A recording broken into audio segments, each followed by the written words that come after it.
Hey, so what's up, guys? So today I wanted to share with you guys an old podcast that I did about, maybe 4 or 5 years ago with a really good friend of mine who has a podcast show. And on this particular show, we talked about our relationship with money. We talked about our journey, talked about different things that we went through personally, like both of us being laid off from our jobs and having families and et cetera, and how we were able to fight back and fight through. And we talked a little bit about mindset and things like that that help you to have a better financial journey. So it's still really good information. So I thought I'd share it with you guys so they can listen to it like you normally would, like a podcast or like listen to the radio. Hope you guys enjoy. Let's check it out. I want to welcome our guest that we actually have on the show today. This is going to be a phenomenal show, and it is titled, What is Your Relationship with Money? So before we actually bring our guest on, I just want to tell you a little bit about him. His name is Joseph Fountain. He is a father, an author, an entrepreneur, and a change agent. Joseph and I were actually colleagues for a few years, he and his wife Anna, and he is definitely a blessing and inspiration to many. So without further ado, I just want to welcome you, Joseph, to the show. Say hi to everybody, Joseph. Hey, how's it going, everyone? Thank you so much, Kawauna. I appreciate that. All right. Well, thank you, and welcome you so much to the show. So can you just tell us a little bit about yourself? Yeah, sure. I actually grew up in Richmond, Virginia. Grew up in Northside Richmond, Virginia. So if anybody knows where Northside Richmond, Virginia is, know that, it's kind of a rough area. So I grew up, in a household where, we didn't really have a lot, but we had a lot of faith. We had a lot of fun in the process. So growing up, I've always wanted to make some type of difference in my family, the normal thing, want to be successful and everything, and just had so many trials and tribulations along the way. I was able to get into school and have some success there, and then work as an engineer, get married, and I mean, my wife had 3 kids. Went through being laid off and was able to start a business, and here we are now where, things are moving pretty well. So God has definitely been faithful. Absolutely. I could definitely understand that. I'm originally from Danville, Virginia, born and raised, and I'm a product of coming from humble beginnings, so I know all about working hard and, just trying to build that dream and go forward with what God has for you. Joseph, let me just ask you, what do you think is and has been your relationship with money? My relationship with money, starting out, it was a hate relationship because I never seen it. So I heard about money, but every time I saw her come in, she was leaving out. So starting out, my relationship with money wasn't the best. But when you start to gain knowledge, especially in the financial area, start to learn things that you don't know and learn more about things that you already know, then it changes, and then you start to understand. And so the relationship with money that I have, it's great. I understand the purpose of what money is. I don't worship money. Mm-hmm. I understand money's going to come, money's going to go. But I understand something else, that, money also moves. So it never disappears. The money that's been here on earth, it's still here. It doesn't go anywhere. It just transfers. It's all it does is transfers. And so when you start to learn and understand that, you learn to respect money, especially if you work. You learn to respect the fact that you worked hard for the check that you got. That you don't just give every single dime away to bills. You start to understand that, you can actually take that money and start to do little teeny things, to kind of help yourself get into a better, situation. If you start to learn and start to, just grow a little bit in the area. Sometimes people are so afraid, to really, take a good look at their income, where they are, and start to learn about money. So a lot of times, they have that fear that kind of holds them back from having a better, financial, success or financial future. Absolutely. How would you say that your faith plays in your finances? Oh my God! Listen, it wasn't nothing but faith that helped me to gain some real finances. Like I said, I started out where Money was not a commodity in our household. Like I said, we seen her come in and we seen her go right out. And even when I got older and I would get paid, I already seen the check coming in. I already knew every last dime was gone. Right. But my faith. See, the thing with faith doesn't work unless action is applied. And so a real quick story about kind of weighs in on my faith with when it concerns money or income. It's when I was growing up and I started working while I was in school. I actually worked for a trucking company called Essex. They're right here in Richmond, and I worked in the payroll department. And one of the managers, so payroll, name was August Morris, Audie. Audie was a talker, but Audie had a lot of sense, and he always used to say to me, always remember, it's not how much you make, it's how much you spend or how much you don't spend. I would hear that at least once a week, and it stuck with me, because a lot of times, I was looking forward to making a whole lot of money in order to make things better, but you got to learn how to start where you are, and so my faith, was that, I would be able to change my situation from struggling all the time. And so that little principle played heavily in on me taking a walk into getting better. And so, I would just pray and ask God to lead me, into to making things better. It has to be a different way. And so, I would start to put my faith, where my feet is and start walking and start moving. And I would go to the library, get free books on how to fix credit. I never really had credit because I didn't really have anything. So I would go get books like that, books from Warren Buffett, Susie Orman, a lot of people, names you haven't heard, and Google, we're always on the computer. I started to Google those things. And so I would let my faith, lead me to a place to where, I could gain more knowledge. And from that, once you get on that path, it opens up another door. See, sometimes people want the door open, but they're not on the path. Faith without works is dead. So once you start taking those steps, everything else starts to fall into place. And so that's how my faith helped me, Absolutely. Just like you said, faith without works is dead. We have to get our mind wrapped around focusing on abundance and not lack. I strongly feel like that God wants to bless us with more, but until you can prove to him that you can take care of what he already blessed you with, you're not going to be able to get that abundance. And I don't think that we were created to go with lack, So we have to get our mind wrapped around just focusing on abundance and having our faith and speak faith into our finances. Just like we speak faith into our life, we have to believe in ourselves and know that we are equipped to have that discipline to save, that discipline to invest, that discipline to rebuild after adversity. We have to have just faith in ourselves. And, I strongly, my faith, if it wasn't for God, I don't know where I would be. I strongly believe that faith without works is dead. So we have to be empowered to not keep on telling the same old story with our plight, but just learn from where we are and then just go ahead and make it happen. So I would ask you, Joseph, how would you say the mindset plays in with you managing your money? Oh, my God. Mindset is everything. So, we see people win the lottery. We see sports players. We see them make all this money. And then 10 years later, we hear stories about them being broke. It's a mindset. It's a discipline that wasn't created. It's something that wasn't learned.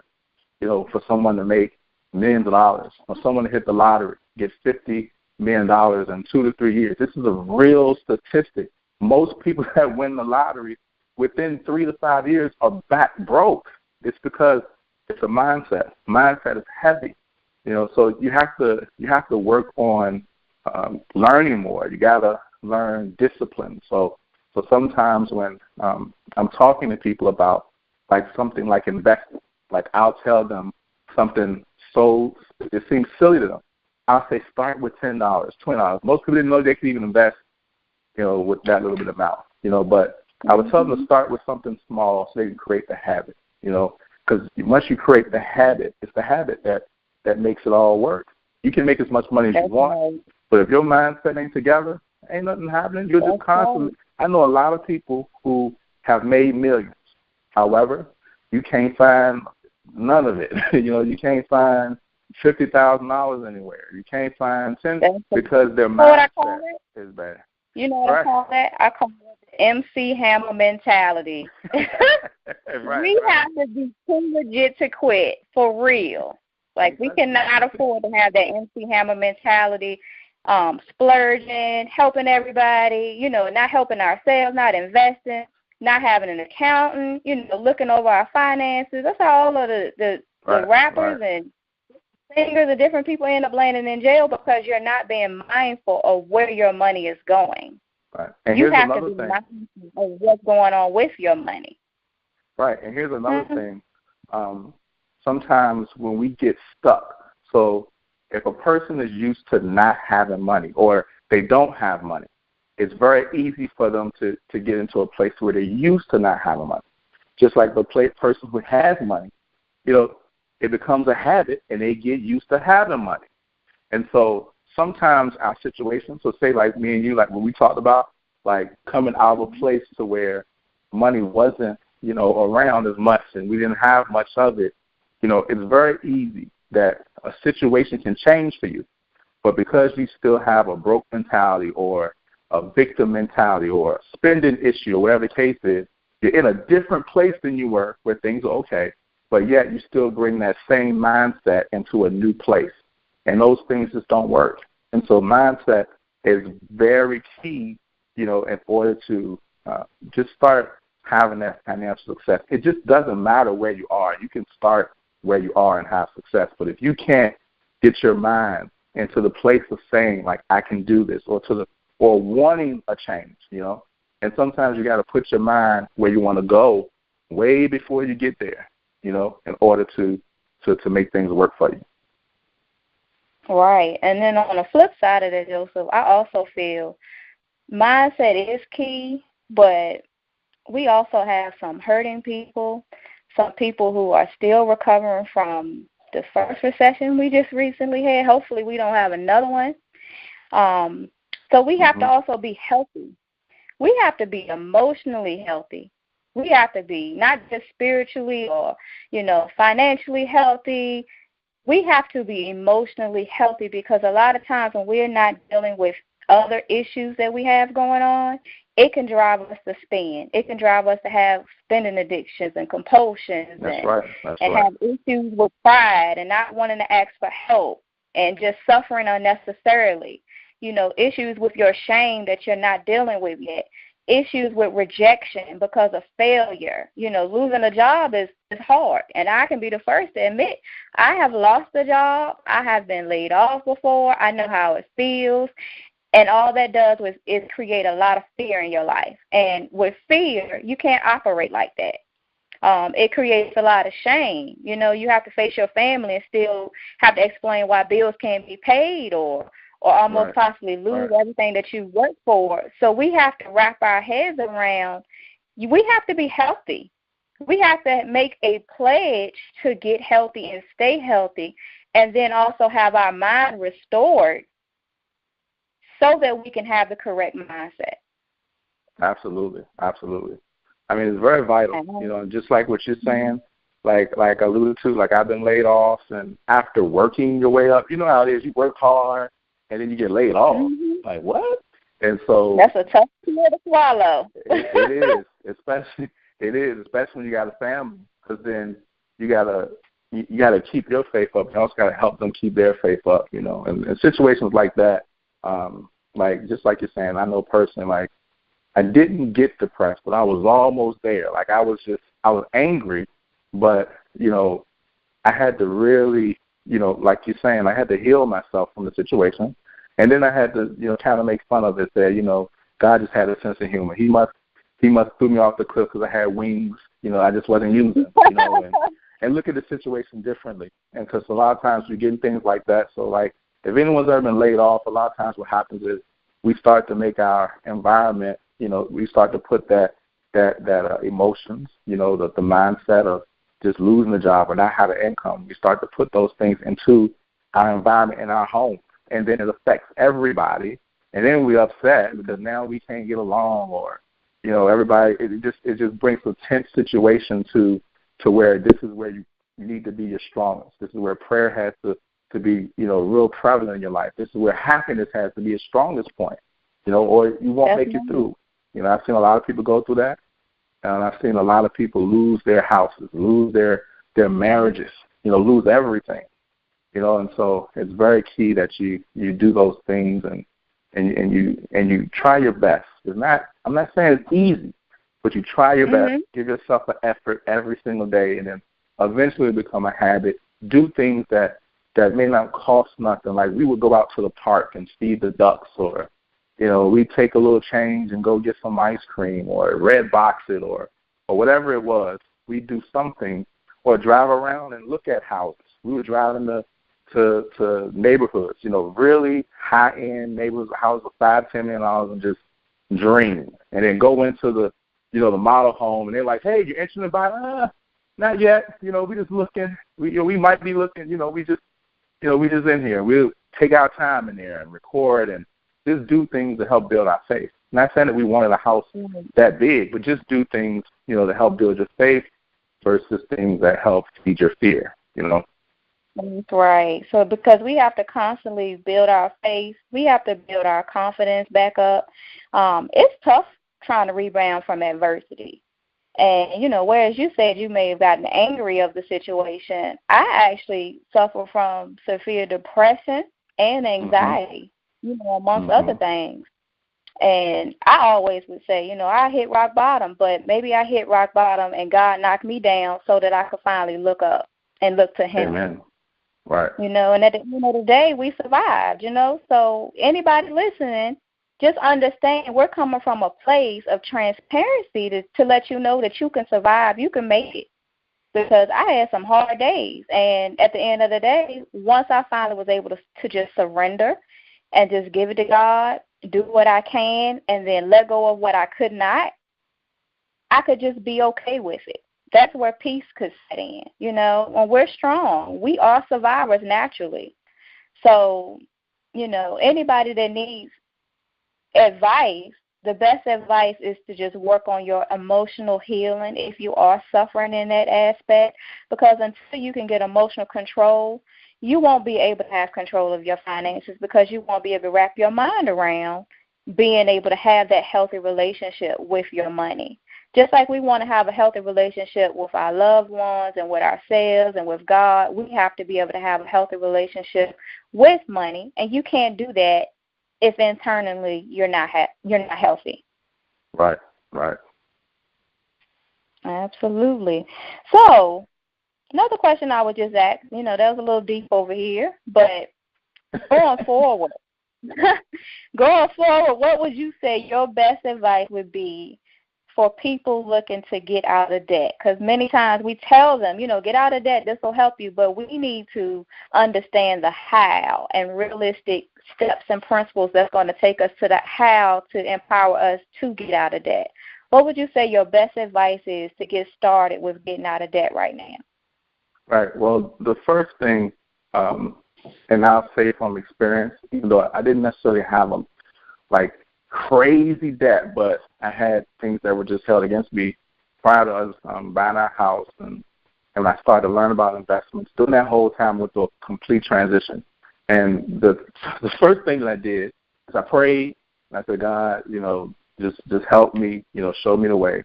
But then I started to search out advice or search that out. So say, for example, how to get out of debt. I would go to the library, like I said, or Google how to get out of debt, and I would start acquiring information. Then I would do, the reality check. I'd take a look at my situation. I answer the phone from the bill collector that was calling me, and I say, hey, yeah, I don't have the money, but can y'all do me a favor? Can y'all send me like another letter so I can see exactly what it is I need to do? Because I need to see, so if I'm going to, solve a problem, I need to see it, so I need to see exactly what am I facing, what I have to get out of. So I just use like a little composition notebook, I got from the dollar store, and I started writing down all of my debts that I have. My wife, she comes from a different, scope when it concerns finances and family. So she really didn't have much. We had just gotten married when I started doing this. And so, but I wrote down everything. And I didn't look at everything as it's going to happen today. I wanted that lottery number to come in or something so I could just get rid of it. But I said to myself, okay, this is now. I'm going to give myself, a year to do this, that, and the other, whatever. Just understand that it takes time, and don't be afraid of the journey, the process. So I wrote down every little thing that I owed. I took a good look at it, and some stuff looked like impossible or whatever, and some stuff, it was simple. And so I ordered everything from, least to greatest, So then what I did is, me and my wife, we agreed, we're not going to go out much. Not worried about trying to keep up with no Joneses. We're going to work on this goal so that we can get a house in, a couple of years after, we had just got married. And so I started with the smallest stuff. Some things I owed like $23 on or $52 on. And whereas that leisure money would go to going out or buying something or, whatever it was, I would start allocating that to paying the bill or paying half of the bill, like when it was small. So I would take the small things out first. And then then that way, because what a lot of people try to do is they'll try to take, a check and try to put something on all these bills. I'm not talking about the stuff that has to do with your house, like the electricity, the water, or, things like that. But like things that don't have anything to do with your house, it can be like school loans, car loans. Well, car I include in the house. You need it. If you have a car, you probably need it. But like, an old Verizon bill loan or, because prior to us getting married, like I had a place and I got kicked out. So I had I lost that place. So I had a old debt from, back rent or whatever I didn't pay and stuff like that, or old Comcast bill and an old loan bill or something from I was like 20 or, stuff like that. And so sometimes people try to pay every little thing.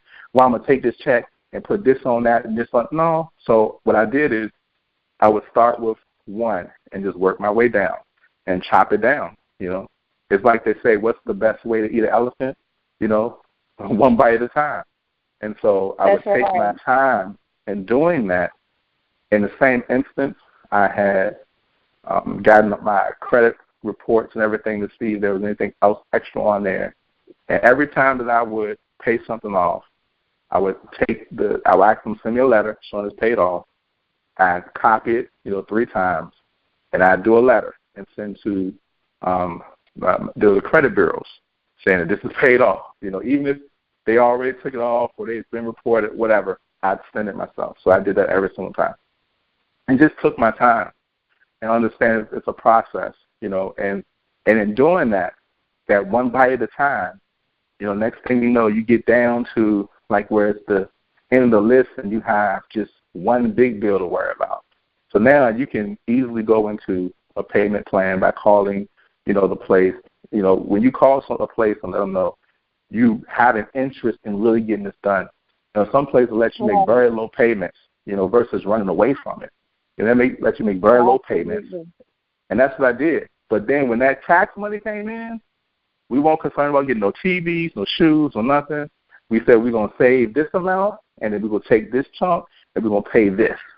And in doing that, when we got the house, like we had just like one of the cars that wasn't paid off. That was it. But then after we got the house, we paid that off in like another 3 months. So just taking the time, and that's over the course of like 2 years of just planning. So the best way to do it is just assessing your situation and start being smart, about everything. Absolutely. And you definitely have to be intentional with planning and preparation. Can't just be stuck with the lack mindset and just stuck in and being crippled with fear and not wanting to just confront the situation. I can remember a time in my life where I would not answer my phone. I would not answer my phone. I knew it was multiple collectors calling. I wouldn't open my mail. I wouldn't even check the mailbox. You know, I would not open the mail. I did not want to confront reality. You know, especially like you said, after building yourself up and working so hard, building, you know, priding yourself on your credit, and then losing everything just because you simply don't have the money to, you know, restore your good name, your credit score just plummets. So I would not look at my credit report. You know, I wasn't really paying attention to the money that I had in my account and things like that. So going forward, you have to face your fears. You have to own up and be empowered to actually answer the phone, because debt collectors and different people like student loans, your mortgage, they really want to work with you. But for some reason, we run from them, and we're so embedded in our own fear and our own issues of just being stuck, that we don't realize that they really want to work with you. And it's been a lot of laws, you know, in places, especially with the housing market, where they want to help you stay in your home. They don't want to foreclose on your home. So you have to be proactive, not just reactive and stuck in being fearful, but you have to be proactive in just facing reality and just dealing with it. And just like you said earlier, you didn't get into debt overnight. So what makes you think that you're going to come out of debt overnight? You have to start somewhere, and just piece by piece, if you even just pull your credit report and just challenge any type of discrepancies on there, or we call it a snowball effect. You look at the smallest debts that you can pay off first and then work your way up to the higher debts. Mm-hmm. And then you speak with the creditors. You have to learn the art of negotiation. If you can negotiate, let them know that you are willing to pay, and be honest with what you can afford. Don't worry about what the total amount is, because I'm somebody who, you know, when I had means, I got myself out of $20,000 worth of debt and only really paid $9,500 at the end of the day. And that was just the art of negotiation. And if they can't help you, ask to speak to a supervisor. You know, keep on being persistent with the fact that you are trying to own up to the debt that you have. Because at the end of the day, collections agencies, they've bought that debt from someone else. They've bought your debt for pennies on the dollar. So anything that you're willing to give them beyond the pennies on the dollar amount is profit for them. They would rather get something than nothing. Exactly. So they are going to work with you. And it goes back to faith. You have to have faith and confidence in yourself, that as long as you know your stuff, then the universe is going to align with your favor. It's going to come in alignment with your favor. I did want to give a resource of a site that I used to use, and I still use it. I like it. It has changed from time to time, but I would like you all to check it out. And it's called www.ihatedebt.com.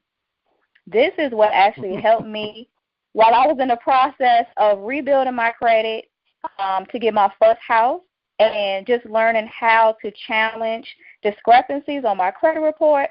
They had templates. They have templates and letters that you can actually send to collection agencies to get them to cease and desist. You can learn all about the statute of limitations based off of your state. Knowledge is power. You know, we have to be empowered and knowledgeable enough to know what we're up against, because they're betting on us not knowing. They're betting on us to be fearful and not doing what we're supposed to be doing, so that they can go in and, you know, put all these things on our credit and just mess us up all the way. So as long as you're knowledgeable about it and just being proactive, you know, just check that resource out. Once again, it's www.ihatedebt.com. There's plenty of things that you can go on there and be educated about. You can print out. You can start with that today. And also, I would like to just challenge everybody, you know, to go back maybe the last 3 months and look at your bank statements. See exactly what you've been spending your money on. Have you been overeating, like going out to eat too much? Have you been spending, you know, a lot of money on entertaining yourself? Where is your money going? Are you giving your money away, loaning it to everybody? Who are you making loans to? Is it even worth it? Are you going to be able to get that money back? So if we're being mindful to actually see where our money is going, and then can, you know, actually go back and just go back and just, you know, shrink ourselves from spending so much money in that area, that's what you're going to be able to use to put towards your debt. Exactly. But it starts with you. It starts with looking at your habits and then, just going back in there and then saying, okay, I have this amount of money and I've been doing this and I'm doing this. Where can I just shrink back at from my spending? And then once you're able to do that, just start saving that money and working your way on paying that debt off. And make sure that even with credit cards, you're paying on time, every month that is due, and you're not only paying the minimum because you get caught up with the interest rates and things like that, and you're not using any more than a third of that credit card, at least a third maximum, based off of the debt-to-income ratio that you have. So, Joseph, I also know that you really enjoy investing these days. Oh, yeah. And how did you get started with that? Because I'm interested in going forward, not only learning how to make money and have money, but I want to know how to grow my money going forward so that I can build some of this legacy wealth that we always talk about. Right. Sure, yeah. Money it can be used as a seed, just like anything. If you get an apple has a seed. If you want more apples, then you plant the seed, and that seed gets more apples. So with money, it's synonymous in the same way. And so investing, a lot of times people are very fearful of investing. They watch the media, the news. Okay, so first of all, the news, they're designed, it's to be manipulative. Okay, it's to bring fear and drama, because those are things that gives the highest ratings. So it's a control thing with the media. It's a whole other story.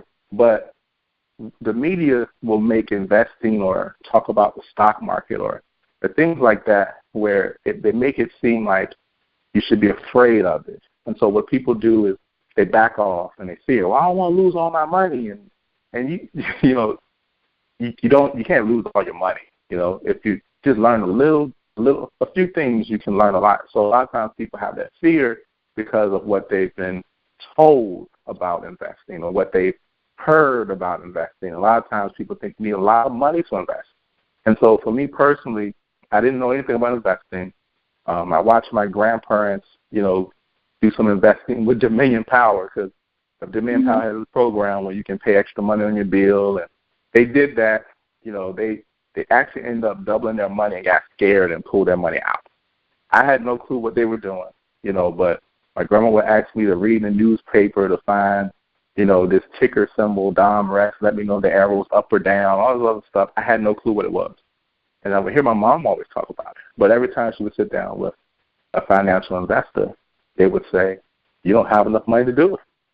And so growing up, my thought was you had to have a lot of money too, just like most people. And I didn't know anything about it. I thought the stuff you would see on CNBC looked like hieroglyphics. It was in another language, but that's a gauge in our economy. And even some of the international economy, it's a big gauge. And so the thing is about investing is understand you can start wherever you are. And so what happened with me was I learned how to invest I had a friend who, here's the real story. I'll make it short. So we were at church, and I have a friend who's very good with numbers, and my pastor had made mention to him. This was years ago now, before HGTV is what it was. He said, you need to start finding out how or what you need to do to invest in HGTV. I think it's going to be big. Now, it was me, him, and two other guys. We all used to meet like after work trying to talk about different business ideas, trying to come up with something. And so when our pastor told him that, he had to know it all about investing, but he really wasn't interested. So he came back to us with some bogus number like, we all going to need like $1,500. We're like, who got that? We ain't got no money. So not that type of money. We could do like $25. Well, no, it's not enough. So it kind of irritated me. And one of my friends, so we started studying. And we came across different programs and different brokerage accounts where you can purchase stock, invest in mutual funds yourself. One in particular is really good. I still use it. I don't get paid to say this, but it's Capital One Investing or Share Builder. And that was my first brokerage account. And they allowed me to do like $20, $30. And I think my first investments were Sirius Satellite. I don't have that anymore. But Sirius Satellite, Microsoft, and I think JetBlue. Like those are first. It was like $30 that I put in, and so what I did is I started to learn. Like I said, you make your resources. They're very simple. You don't have to pay anything. You're on the computer all the time. Instead of looking for the 15-second videos, just Google some stuff and start to learn. I would watch CNBC until I understood it. I was brutal. My wife would tell you. I would go to the library. Like I said, I would get books. So I'd educate myself, and I would ask people who had knowledge of it. There was a gentleman named Pete that made $40,000 a year, and he was worth $1.5 million. And every time I came to the gym, I would talk to Pete for 20 minutes. So Pete, how are you able to become, worth $1.5 million? And he was talking about investing and stocks. So he'd always have some little tip to give me. So I use every resource. But it doesn't matter where you are. You can start with $5, $10 to start investing. The goal is you have to get the discipline and the habit of that, because it doesn't matter if it's $1 or if it's $10,000. But if you don't have the habit, you won't succeed, your finances. And so I do recommend, Capital One investing, Share Builder, because, some shares and companies are like $100 a share. You may not have $100. Well, with Share Builder, once you put like $20 in, whatever that $20 gives you of a share, like if it's, a fifth of a share, then you'll own a fifth of a share, meaning it gains you access. Most brokerage accounts don't do that. Now they have a lot of apps on your phone like Stash, Invest, and all these different things that you can use to start investing. And so what I recommend people do is to start, where you are. Start Googling, start learning. It's very simple. And so a lot of times people know what to invest in. Well, it's very simple. Everything that you see today, a lot of things that you do all the time. For example, with some of my grandparents and Dominion Power. If you live in Virginia, that's who you pay your electric bill to, Dominion Power. Well, you can invest in Dominion Power. It's something that's not going nowhere. It doesn't have to be nothing crazy or risky. It can be Walmart. It can be Visa. It can be Disney. All these different things you can invest in, and your money is going to make money for you because they have this thing called dividends. And dividends pays a profit share every quarter. Might be 5 or 10 cents per share to an individual who has a share. Well, how many shares you got, that's how much of dividends you're going to get. So if you have 10 shares and the dividend is 10 cents, you're going to get 10 cents times 10 shares, and you let it reinvest itself. As well as over the long haul, everything goes up. No matter how much the stock market goes down, everything goes up.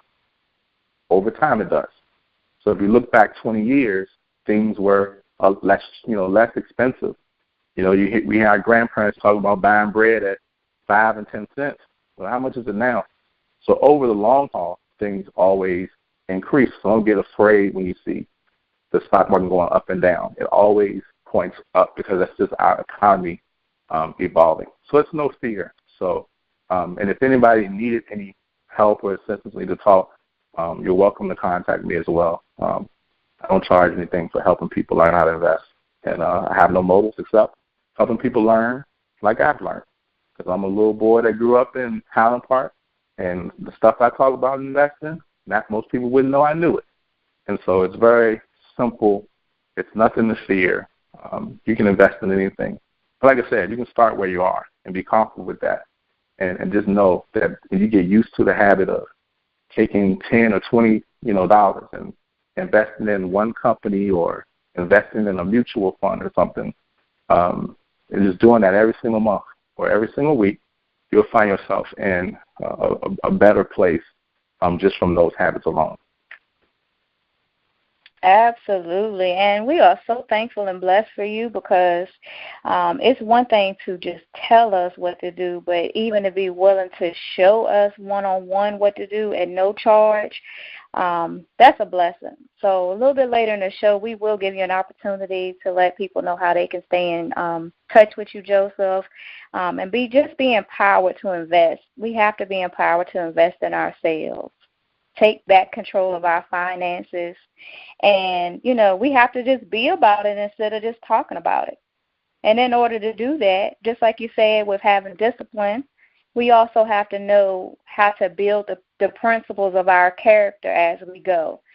And for me, my character has been tested. I've had many character building opportunities over the last few years that I'm blessed for. But I can say, through God, through prayer, through learning the act of mindfulness, having my strength and owning my strength, actually, it made me be a resilient person. From working on my health, my emotional health, my spiritual health, my financial health and well-being, my physical health. Having order in my life finally, because, you can mess some stuff up if you're not organized. So you have to have order. You have to have some systems in place where, because you may not remember everything, where you are being mindful of your finances and mindful of what you're doing. You may have to look into learning how to time block or take a designated day. For me, it's Mondays. On Mondays, I love to pay bills. I love to organize stuff. I actually open my mail now, y'all. I open my mail. I answer phones. I return phone calls. I make phone calls. I'm empowered to make phone calls these days. So I handle all my personal affairs on Mondays. And it just works for me, but you cannot just stop learning. You always have to learn. You have to be willing to learn and just think outside of the box. We have to learn how to make money, how to have multiple streams of income to get more money, how to manage our money, how to invest and keep our money, and how to build and grow and have these family legacies that we want to have in place for our loved ones. So we have to always be willing to learn. We have to always be willing to be receptive for improvement and to just simply get in the habit of doing research for ourselves.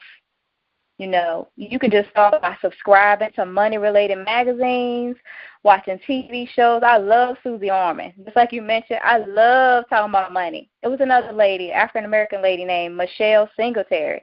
I love looking at her stuff. You can go on YouTube, and just look at a lot of different seminars and trainings, but we have to get into the habit that we're always learning. It's not sufficient enough in this day and time to just say, I didn't know.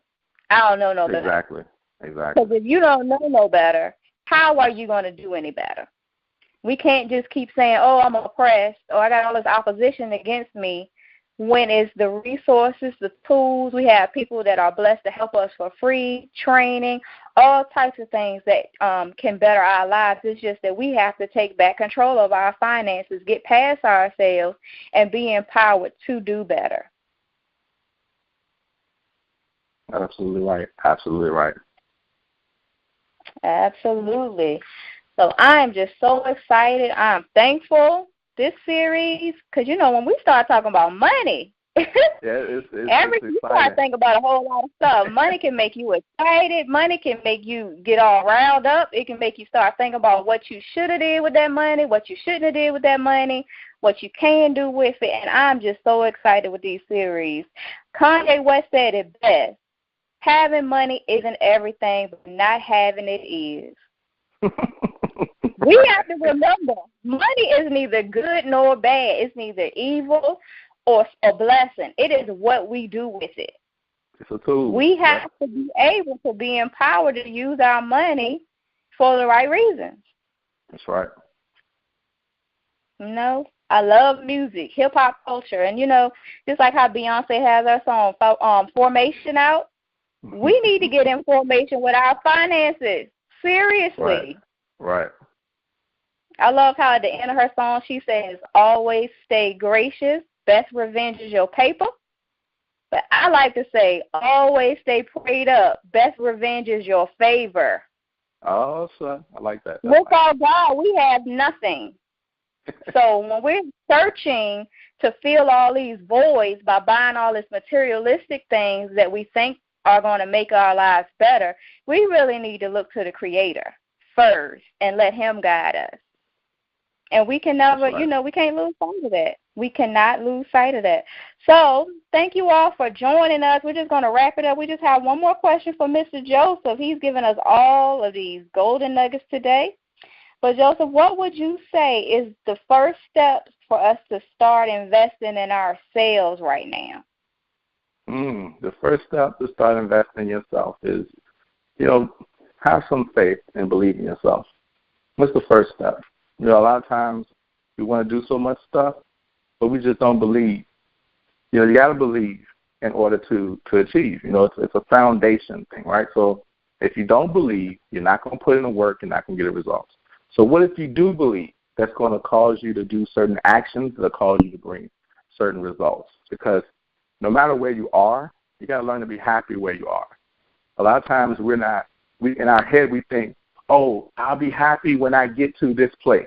So let me tell you, if you think there's a finish line, and concerns like us going for success or financial freedom, there is no finish line. They're just new levels of success, new levels that you reach, and then you go on to the next. So you're going to have to learn how to be happy wherever you are, because once you get to a place and that makes you happy, the next day you won't be happy and you'll be empty because you're waiting for this one day versus learning how to be happy. If you can be happy where you are and happy where you are, whether it's with or without now, then when things start to really come together, then just imagine the quality of life you have. And so you got to start believing in yourself. Believe in yourself. Start being happy where you are. I don't care what it looks like. Like you just heard me and Kawauna talk about our situation a little bit. Listen, no matter where you are, just start getting the process to believe in yourself and be happy wherever you are. Learn to have fun. Learn to have joy. And then you will enjoy the process, because the process is not an overnight process. Even though no matter where you are in life, you're always on, like, right on the other side of the wall. It's always a change. It's always there. It just might be a year. It just might be a few months. No matter what it is, you got to learn to be happy where you are. And once you can do that and you can believe in yourself, then that makes the rest of the process a lot more simple. I'm not going to say easy, but simple, because you have the happiness. So if you're going through a lot, it just doesn't, I understand, it can hurt sometimes. But why go through and be sad and down at the same time? Get some joy in your life, and believe in yourself and say, I know what it looks like today, but soon it's not going to look like that. Whether you start doing vision boards, whether you start to listen to positive things, going into places you can't afford just to be in the atmosphere, whatever it is you got to do to change your mind, do it.